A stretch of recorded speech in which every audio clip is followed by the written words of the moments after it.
I would caution anybody about doing a recorded statement early on in a case or signing a bunch of paperwork before you know whether you're hurt or not, or before you talk to a lawyer. The simple reason?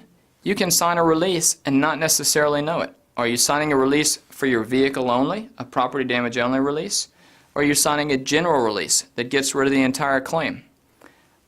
One of my clients called me up after she'd been severely injured, and I was talking to her, and she said the insurance company had her get an advance for her injuries of $20,000. And I said, well, that's really unusual. I've never heard of that before. She said, no, it's true. And I said, I think you settled your case. I think you signed a release. And she said, no, it was just an advance. That's what the insurance adjuster told me. Well, we requested all the paperwork, and sure enough, she had signed a general release. That cost her, I don't know how many thousands of dollars. Why? Because she signed something and she believed an insurance adjuster. She didn't read the fine print on the paperwork. And that ended her case, even though she was severely hurt. Don't sign anything until you read it and you can talk to somebody, or at least go to my website and read the difference between a property damage release and a general release. We don't recommend any of our clients do recorded statements.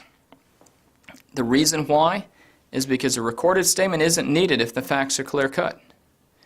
If it's a simple rear-end collision and the accident report shows it and nobody's disputing it, why would you need a recorded statement?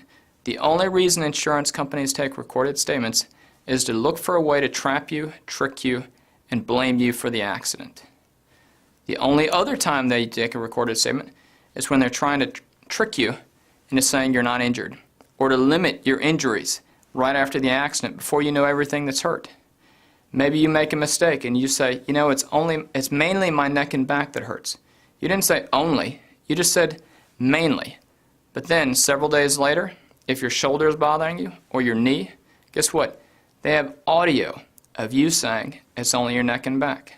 And guess what? You've just made it almost impossible to settle your case. And we're going to have to go all the way to trial to try to get you compensated.